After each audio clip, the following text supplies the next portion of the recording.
Assalamualaikum warahmatullahi wabarakatuh. Nama saya Zain Salsabila Jalfa dengan NIM belakang 098 dari kelas 2 CPBSI yang ingin menjelaskan tentang analisis fonemik untuk mata kuliah fonologi sebagai tugas akhir ujian akhir semester.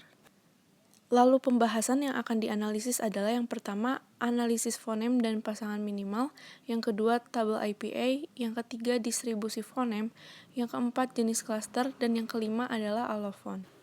Pembahasan pertama adalah analisis fonem dan pasangan minimal.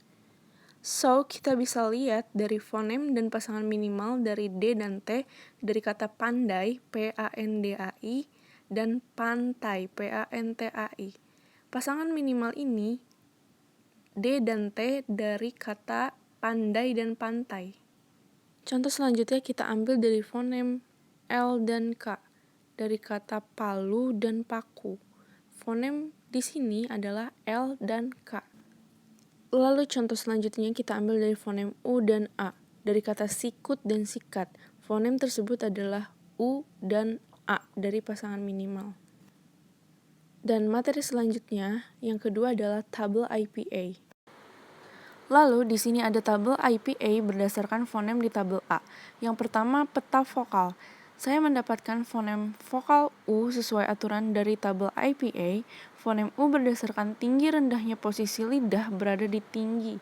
Lalu berdasarkan maju mundurnya lidah di belakang. Lalu saat mengucapkan U, mulut kita bundar dan diletakkan di tabel bundar atau B.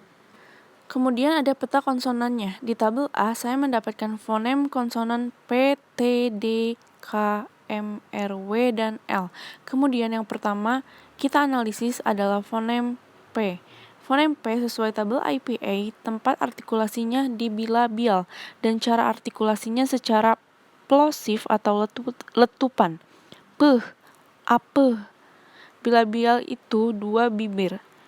Fonem T cara artikulasinya adalah plosif atau letupan, dan tempat artikulasinya di alveolar. Alveolar itu punggung gigi atau belakang gigi. Teh, atah. Lalu fonem D tempat artikulasinya di alveolar. Cara artikulasinya plosif atau letupan. Dah, adah. Lalu fonem K tempat artikulasinya di velar. Velar itu langit-langit lunak. Cara artikulasinya adalah plosif atau letupan.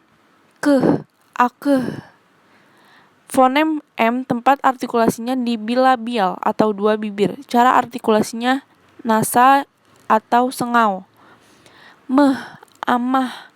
Lalu ada fonem R, cara artikulasinya getar atau trill. Tempat artikulasinya di alveolar atau punggung gigi. Arah. Fonem W tempat artikulasinya di bilabial, dua bibir. Cara artikulasinya aproksiman atau hampiran. Weh, awah. Yang terakhir adalah fonem L. Tempat artikulasinya di alveolar, punggung gigi. Cara artikulasinya aproksiman lateral. Udara berada di pinggir lidah. Leh, alah. Lalu yang ketiga ada distribusi fonem. Lalu di sini ada distribusi fonem berdasarkan fonem di tabel A. Yang pertama saya mendapatkan fonem B, P, T, D, K, G, J. Fonem B awalannya itu batin, tengahnya tumbang, akhiran tidak ada. Fonem selanjutnya adalah H, M, R, L. Contohnya dari awal yaitu handuk, tengah tidak ada, dan akhir merah atau murah. Yang keempat ada jenis klaster. Selanjutnya adalah menganalisis jenis klaster. Fonem yang saya analisis di sini adalah fonem P. Yang pertama jenis klaster yang saya dapat yaitu PR. Contoh katanya Prabu. Contoh silabel untuk silabel pra, ka, kavi. Konsonan-konsonan vokal. P itu konsonan, R itu konsonan, A vokal, jadi K, kavi. Lalu struktur fonotatik OON, P itu onset. Onset itu suatu konsonan sebelum vokal, R juga onset, A itu nuklus itu vokal, lalu ada praktikum. Prak itu struktur silabelnya K, K, V, K, P adalah konsonan, R konsonan, A vokal, K konsonan, Struktur fonotatiknya OONK, P onset, R onset, A nuklus, K koda. Koda itu adalah konsonan setelah vokal atau di akhir. Lalu yang terakhir, kelima adalah alofon.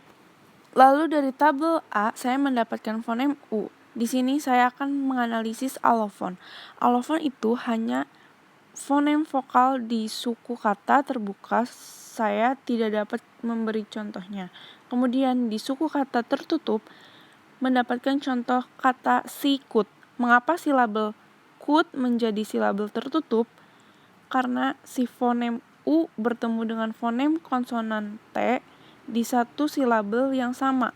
Maka dari itu si fonem U menjadi silabel tertutup.